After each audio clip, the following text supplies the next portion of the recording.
সবথেকে কম আপনার ওই 10 থেকে 11,000। ভারতের পশ্চিমবঙ্গের পর এবার উত্তরপ্রদেশে ঈদুল আজহার নামাজ ও কুরবানি নিয়ে নতুন নির্দেশনা দেওয়া হয়েছে। রাজ্যের মুখ্যমন্ত্রী যোগী আদিত্যনাথ বলেছেন, খোলা জায়গায় বা জনসমাগম স্থলে কুরবানি দেওয়া যাবে না। সেই সঙ্গে রাস্তা বন্ধ করে কোনোভাবেই ঈদের নামাজ পড়া যাবে না।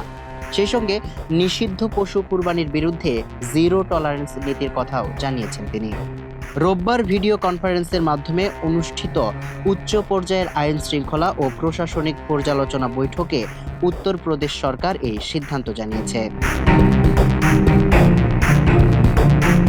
মুখ্যমন্ত্রী যোগী আদিত্যনাথ বলেন, জনসমাগম স্থল বা খোলা জায়গায় পশু কুরবানি করতে দেয়া হবে না। পূর্ব নির্ধারিত স্থানে কুরবানির অনুমতি দেওয়ার নির্দেশ দিয়েছেন তিনি। উৎসব ঘিরে কোনো নতুন রীতি বা প্রথা চালু করা যাবে না বলে নির্দেশ দেন মুখ্যমন্ত্রী আদিত্যনাথ। তিনি বলেন, নামাজ শুধুমাত্র প্রচলিত ও নির্ধারিত স্থানে আদায় করতে হবে। কোনো অবস্থাতেই নামাজের জন্য সড়ক বন্ধ করার অনুমতি দেওয়া যাবে না বলেও স্পষ্ট নির্দেশ দেন তিনি।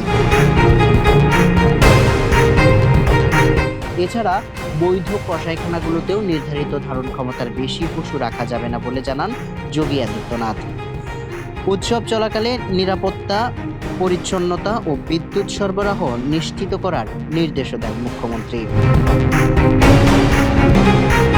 এর আগে পশ্চিমবঙ্গের নতুন সরকার পবিত্র ঈদ উল আজহা সামনে রেখে গবাদি পশু কুরবানি ও জবাইয়ের নিয়মে কঠোর বিধিনিষেধ আরোপ করেছে।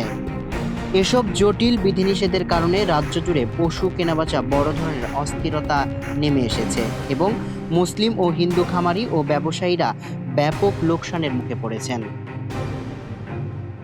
সামিউল ইসলাম, মানবকণ্ঠ।